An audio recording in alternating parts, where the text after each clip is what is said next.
Hello friends, welcome to your own channel daily stock. तो इस video में मैं आपको टीवीएस मोटर्स के फरवरी मंथ के सेल्स डेटा के बारे में बताने वाला हूं और ये भी बताऊंगा कि अब आपको टीवीएस मोटर्स के अंदर इन्वेस्टमेंट करना चाहिए या नहीं। तो ये पूरी जानकारी आपको इस वीडियो में मिलने वाली है, तो आप इस वीडियो को एंड तक जरूर देखिएगा।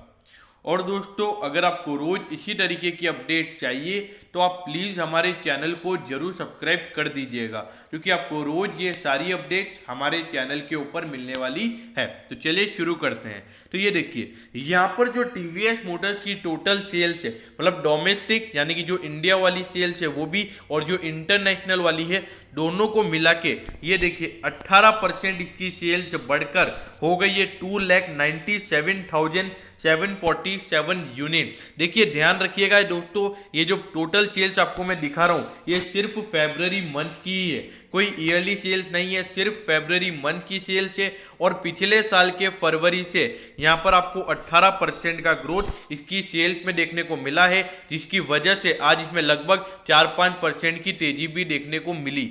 अब देखिए, इसकी जो टू व्हीलर्स वाली है उसके अंदर एक अच्छी खासी ग्रोथ देखने को मिली है। ये जो टोटल सेल्स है इसमें टू व्हीलर्स भी आ गया, मतलब जो इसकी स्कूटर्स है, इसकी जो बाइक्स हैं वो भी आ गई, और जो इसकी थ्री व्हीलर व्हीकल्स है वो भी उसके अंदर इंक्लूड हो गए।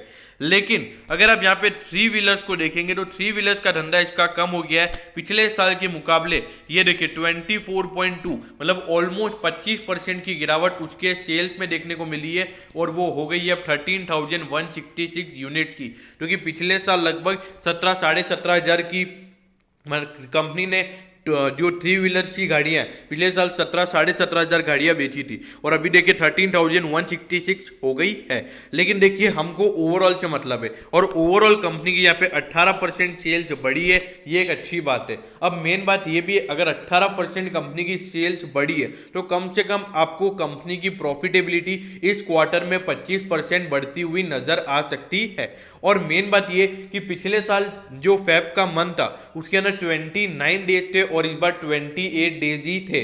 तो देखिए एक दिन में भले ही कुछ फर्क नहीं पड़ता, लेकिन एक दिन में ये आपको आंकड़ा कम से कम 3 लाख का होता हुआ नजर आता। अब देखिए अभी भी आपको ज्यादा महंगे वैल्यूएशन पर नहीं मिल रहा है, इसका जो प्राइस टू अर्निंग है सेक्टर के मुकाबले आपको एकदम आधे वैल्यूएशन पर मिल रहा है। लेकिन अगर इसका प्राइस टू बुक देखेंगे तो वो सेक्टर के मुकाबले आपको ऑलमोस्ट डबल रेट पर मिल रहा है। अब इसका रीजन यही है, कंपनी की लाइबिलिटीज ज्यादा होना। तो इसीलिए आपको हमेशा बोलता हूँ कि जिसकी लाइबिलिटीज ज्यादा होती है वो थोड़े सस्ते वैल्यूएशन पर मिलता है, और जिसकी लाइबिलिटीज होती ही नहीं है, डेट फ्री कंपनी होती है, वो आपको हमेशा प्रीमियम वैल्यूएशन पर ही मिलता है। अब देखिए इसका ये प्राइस टू बुक रेशियो ज्यादा क्यों है, क्योंकि लाइबिलिटी ज्यादा है। तो लाइबिलिटी ज्यादा होगी तो कंपनी की जो बुक वैल्यू होगी एक शेयर की वो कम हो जाएगी। तो यहां पर अगर इसकी लाइबिलिटी धीरे धीरे कम होती है तो ये कंपनी के लिए अच्छी बात होगी, और अगर इसकी लाइबिलिटी आने वाले 3-4 साल में एक अच्छी कम हो जाती है तो ये शेयर आपके लिए मल्टीबैगर भी साबित हो सकता है। अब डिविडेंड तो सेक्टर का भी नी के बराबर ही है और इसका भी नी के बराबर ही है। अब देखिए 28,255 करोड़ की मार्केट कैप है इस कंपनी की।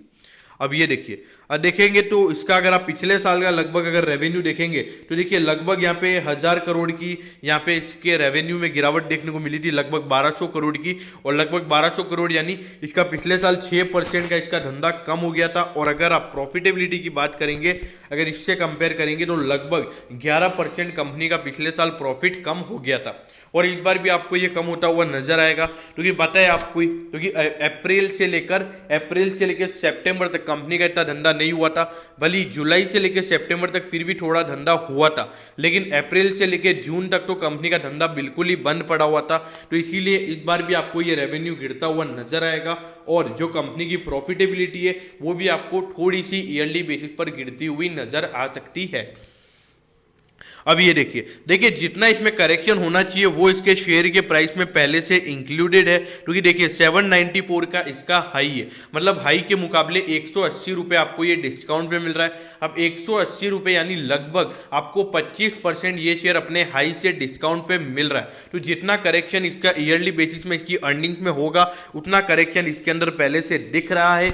लेकिन देखिए हमको इसको लॉन्ग टर्म पर्सपेक्टिव से लेना है। देखिए हम सबको पता है कि इसका 3 महीने में पिछले साल इसका रेवेन्यू क्यों कम हुआ था, लेकिन वो आगे जाके अगर सिचुएशन मतलब कोई पेंडेमिक नहीं आता है और सिचुएशन नॉर्मल रहती है तो हम सबको पता है कि टीवीएस मोटर्स की आपको अर्निंग्स और इसकी ग्रोथ देखने को मिलेगी और लगातार इसका रेवेन्यू और प्रॉफिटेबिलिटी आपको बढ़ती हुई नजर आएगी।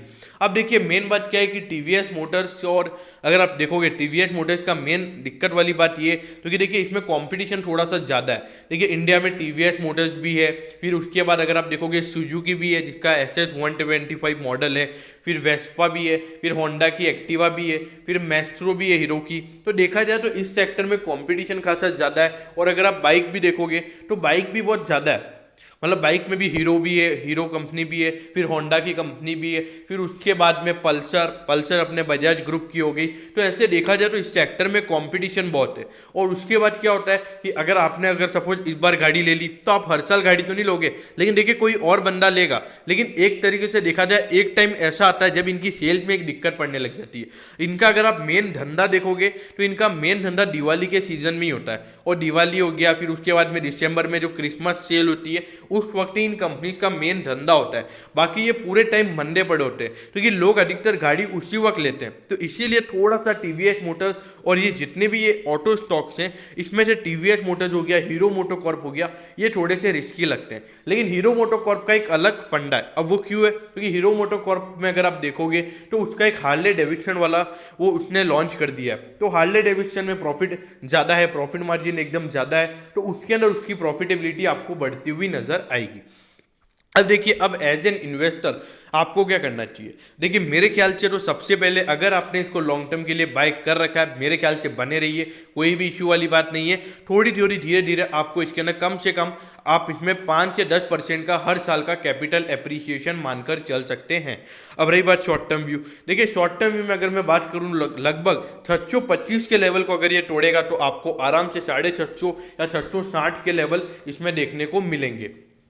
अब रही बात तीसरी कि आपको इसमें लॉन्ग टर्म इन्वेस्टमेंट करना चाहिए। देखिए मेरे ख्याल से थोड़ा सा मतलब देखिए अगर आप 100% अगर आप 100 रुपये डालना चाहते हैं शेयर मार्केट में, अगर आप 100 रुपये डालना चाहते हैं तो 100 रुपये में से अपना 10 रुपये इसमें दीजिए। अब ये देखिए ये शेयर 716 का है, मतलब इसके एग्जाम्पल समझाता हूँ। अगर आप 60,000 रुपये डालना चाहते हैं तो मेरे ख्याल से आप इसको सिर्फ 6,000 रुपये मतलब अपनी पूरी कैपिटल का सिर्फ 10% आप इसमें डालिए, 10% से ज़्यादा इसमें मत डालिए। तो इसीलिए, और कौन से प्राइस पे, अगर मैं प्राइस रेंज की बात करूं तो अभी करंट मार्केट प्राइस भी अच्छा है, करंट मार्केट प्राइस भी ज़्यादा ओवर वैल्यूड नहीं है। और आपको लॉन्ग टर्म अगर मैं बात करूं तो मैंने जैसा आपको बोला कि 5 से 10% का कैपिटल गेन आप इसमें हर ईयर मिनिमम एक्सपेक्ट कर सकते हैं। और अगर इसका कुछ साल एकदम अच्छे से निकल जाता है, अच्छी प्रॉफिटेबिलिटी निकल जाती है, तो आप 15 से 20% का भी गेन एक ईयर का एक्सपेक्ट कर सकते हैं।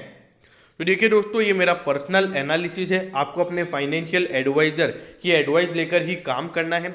ओके, तो दोस्तों मैं होप करता हूँ कि आपको वीडियो अच्छी लगी होगी। अगर आपकी कोई भी क्वेरीज हैं तो आप कमेंट सेक्शन में कमेंट जरूर कर दीजिएगा, मैं ज़रूर आपके कमेंट पर रिप्लाई करूँगा। तो दोस्तों अगर आपको वीडियो अच्छी लगी हो तो प्लीज़ वीडियो को लाइक कर दीजिएगा, और रोज़ इसी तरीके की अपडेट्स पाने के लिए चैनल को सब्सक्राइब करना ना भूलें। Okay, thank you, have a nice day.